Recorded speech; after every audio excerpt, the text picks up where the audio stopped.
Indépendamment des considérations de coût, les alliages de titane sont souvent considérés comme d'excellents choix pour le matériel de plongée en eau de mer. Le titane présente une bonne combinaison de résistance à la corrosion, de légèreté et de résistance mécanique.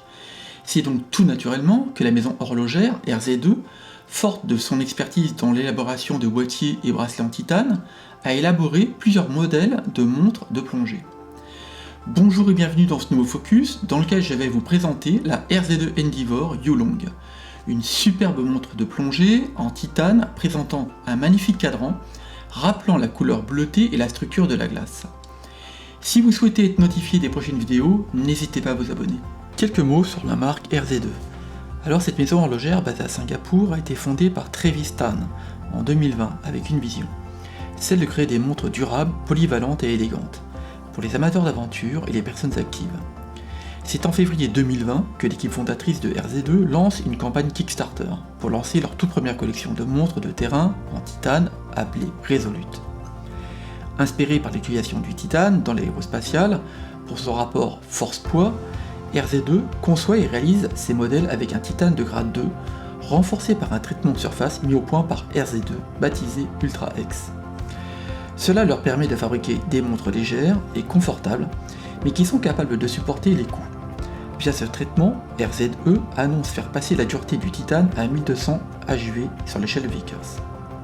C'est donc assez logique de trouver au catalogue deux familles de montres, à savoir des Field Watch, des montres de plongée et prochainement une pilote. La maison horlogère RZ2 se distingue par son design moderne et industriel, son engagement envers la qualité et la réalisation de produits durables. Le slogan de la maison horlogère RZ2 est « Assemblé pour l'aventure ». Si vous cherchez une montre en titane de qualité, vous allez assez naturellement être orienté vers RZ2. Ils ne réalisent que des montres en titane. Pour autant, ils n'ont de cesse d'intégrer et d'utiliser des process de fabrication modernes pour améliorer la qualité de leurs modèles, comme par exemple l'utilisation de carbone forgé en lieu et place du carbone tissé. Toutes les innovations ainsi assemblées leur permettent de concevoir des modèles plus minces, légers et robustes. La montre vous sera expédiée depuis l'Allemagne dans une boîte de carton très rigide et renforcée par de la mousse. Et en son sein, vous trouverez une pochette de transport, format A6, dans laquelle votre modèle entouré de papier bulle sera confortablement protégé. A noter, cette pochette est disponible à l'unité sur leur site web au tarif de 49 €. Il vous permettra d'y ranger des outils ou de vous servir de pochette de rangement pour vos voyages. C'est plutôt sympa et cohérent avec cette marque qui souhaite réduire le gâchis.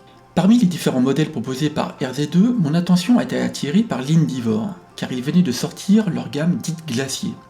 Non sans me rappeler les cadrans des modèles Seiko Divers 1965 et 1968, chacun des cadrans de cette série est inspiré d'un glacier de renom, et présente une texture qui imite les formations naturelles et les motifs que l'on trouve dans la glace.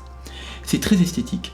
4 modèles étaient disponibles à la vente, une blanche, une bleu ciel, une bleu verte baptisée Yulong, et enfin une bleu marine. J'ai retenu la Yulong qui porte son nom en l'honneur de la montagne des neiges du Dragon de Jade et ses 19 glaciers océaniques, pour la couleur de son cadran qui passe du vert au bleu selon les conditions de luminosité. La RZ2 Endeavour Yulong est disponible au prix de 529 €. Je n'ai pas mesuré le diamètre du boîtier étant donné sa forme un peu particulière. Les données constructeurs indiquent que ce dernier est à 40,5 mm. J'ai mesuré le corne à corne à 46 mm et une épaisseur de 12,8 mm. En général, 12,8 mm est un peu épais à mon goût, mais le rendu donne l'illusion d'une plus faible épaisseur. Aucun maillon retiré, elle pèse 113 grammes, et 103 grammes après avoir retiré 6 maillons. Pour une plongeuse faite entièrement de métal, elle est très légère. Sa résistance à l'eau est de 200 mètres, ça me semble un peu bas. Son mouvement automatique est un NH35A avec date, et une réserve de mâche de 41 heures. Enfin, elle dispose d'un verre saphir plat traité anti-reflet côté intérieur. Les montres en titane c'est toujours un peu particulier, surtout lorsqu'on porte régulièrement des montres en acier avec des polymiroirs. Le titane a un aspect très mat qui pourrait se rapprocher des aciers micro-sablés. L'Endeavour ne déroge pas à la règle. Par contre, elle a le titane le plus clair que j'ai eu en ma possession. Le cadran texturé et son bleu pétrole se marient très bien avec la couleur du titane. L'ensemble de la montre est assez anguleux, ce qui donne un look assez moderne qui est non sans rappeler les lignes d'avions de chasse. Très clairement, cette montre peut se porter comme une daily. Comme mentionné préalablement, RZ2 utilise du titane de grade 2 ayant reçu leur traitement de surface nommé Ultra X. Le titane de cette montre a une résistance de 1200 HV sur l'échelle de Vickers, ce qui la rend très robuste. Je l'ai portée plusieurs fois, elle n'a pour le moment aucune rayure ou bosse. On a l'impression qu'elle sort d'usine. Le cadran texturé, pour rappeler la structure de la glace et de craquelure, est très soigné, et ce bleu-vert est en parfaite harmonie. Pour protéger ce magnifique travail, le tout est protégé par un verre saphir plat, qui a reçu un traitement anti-reflet sur la partie intérieure, et offre une belle transparence. Le réo de l'Indivore est en titane sans inscription. Le chemin de fer est imprimé blanc avec des points ronds de Super Luminova au niveau des index, sauf aux points cardinaux où ce sont des rectangles et aux 12 heures un triangle. Sous l'index des 12 heures, on retrouve imprimé blanc le logo RZ2 et aux 6 heures, deux inscriptions imprimées en blanc, 200 mètres, 660 feet et la mention automatique. Tous les index sont appliqués au format bâton. Enfin, le cadran offre un guichet date cerclé de métal aux 3 heures avec des chiffres arabes blancs imprimés sur une surface de couleur identique au cadran. Il y a un bon équilibre entre la simplicité de cette montre et l'effet apporté par la texture du cadran, et du coup, c'est une belle tool watch qui reste allégée. Les aiguilles de l'Indivore sont en format stylo en métal rempli de Super Luminova. L'aiguille des secondes est fine et en métal terminée par un léger contrepoids, et en bout de cette dernière se trouve un lollipop également rempli de Super Luminova. La lunette étant assez fine, la place lissée au cadran est de grande taille. Il favorise la lisibilité de la montre qui, avec son design simple, est vraiment facile à lire. Dans l'obscurité, les Super Luminova C3 et BGW9 fonctionnent à plein. Le vert du C3 ressort sur l'aiguille et index, et le BGW9 brille d'un beau bleu sur le lollipop de l'aiguille des secondes, mais également sur la pointe des index des points cardinaux. Alors dernier détail, le triangle de la lunette brille également en BGW9. Sincèrement, je ne trouve pas ça forcément du meilleur goût, ça fait un peu arbre de Noël. Il aurait été peut-être judicieux de remplir totalement en BGW9 la totalité des index cardinaux, ou de n'utiliser qu'un seul type de produit de luminescence. Première impression au poignet, cette montre est indéniablement une montre conçue pour l'aventure. Le titane gris clair et le boîtier anguleux donnent à cette dernière un caractère sportif très marqué. Le cadre en bleu pétrole est magnifique, et est superbement mis en valeur par le verre saphir traité anti-reflet, dont l'efficacité est au top. J'ai joué longuement avec elle pour trouver des angles mettant en défaut l'anti-reflet, et je n'en ai pas trouvé. Les 40,5 mm de diamètre sont bien adaptés à mon poignet 17 cm, et l'épaisseur de l'Indivore passe très bien. Le bracelet titane est doux et confortable. Pour sa mise à la taille, j'ai retiré via des micro-vis 6 maillons, et réalisé les derniers ajustements via la crémaillère présente sur la boucle dévoyante, sur laquelle est également gravé le logo de la marque. L'ensemble est vraiment homogène, c'est un beau modèle, propre, dont les détails ont été soignés. Pour garantir les 200 mètres de résistance à l'eau, la couronne est vissée. Elle est protégée par deux épaules bien intégrées au boîtier. J'ai mesuré son diamètre à 7,5 mm et elle propose un bon grip. Sur la couronne, on retrouve en gravure inversée le logo de la marque.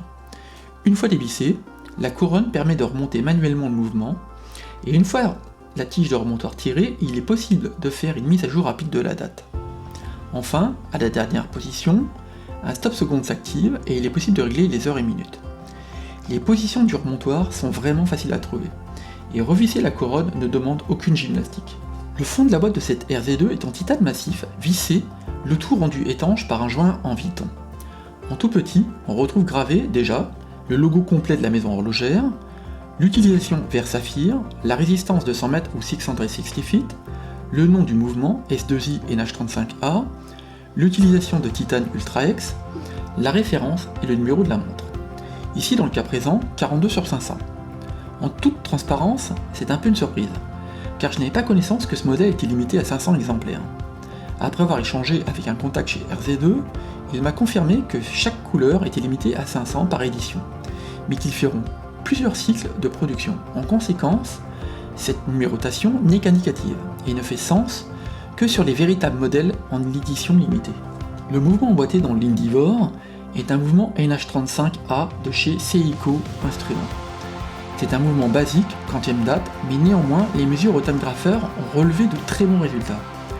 Quelle que soit la position, les erreurs de battement sont de 0,1 milliseconde et j'ai mesuré à plat une dérive journalière de plus 7 secondes, sur tranche de moins 1 seconde et enfin à la verticale 0 seconde.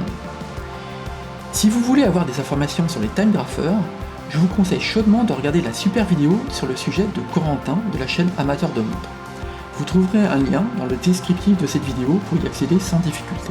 Bilan de l'Indivor, c'est une bonne montre. Je ne lui trouve que peu de défauts. Le premier porte sur le mouvement, malgré un parfait réglage, on aurait à voir un peu mieux que le NH35. Second point, j'aurais préféré un peu plus de sobriété sur leur Super Luminova, mais il est hyper efficace. Et enfin, comme cette montre est proposée dans la catégorie montre de plongée de RZ2, j'aurais aimé avoir un peu plus que 200 mètres de résistance à l'eau. Une fois de plus, à croire que je ne suis pas aligné avec les directeurs produits. Mais j'aurais placé ce magnifique modèle dans les montres de terrain. En tout cas, c'est une superbe tool watch conçue pour résister au coup tout en restant élégante. L'Indivor est proposée dans de nombreux coloris, mais je vous conseille de jeter un œil au reste du catalogue, et plus particulièrement à leur futur modèle de montre de pilote nommée Fortitude. Cette dernière me fait penser à une Oris Pro Pilot, et les cadrans de la Fortitude ont l'air superbes. Pour conclure, si vous cherchez une belle montre titane, RZ2 est un excellent choix. Tous leurs modèles capitalisent sur leur savoir-faire et leur expertise du titane. Et les vagues successives de modèles essayent de proposer de nouvelles innovations. C'est une marque qu'il faut suivre, elle a de beaux jours devant elle. Nous arrivons au terme de ce focus, j'espère que vous avez apprécié la revue de cette RZ2 Indivor, je vous remercie pour le temps passé ensemble. Comme toujours, n'hésitez pas à laisser des commentaires pour me dire ce que vous pensez de cette RZ2 et de l'Indivor. Et faites-moi plaisir, dites-moi ce que vous pensez du modèle à venir Fortitude. En tout cas, portez-vous bien, prenez soin de vous et à bientôt pour la prochaine vidéo. Allez, bye.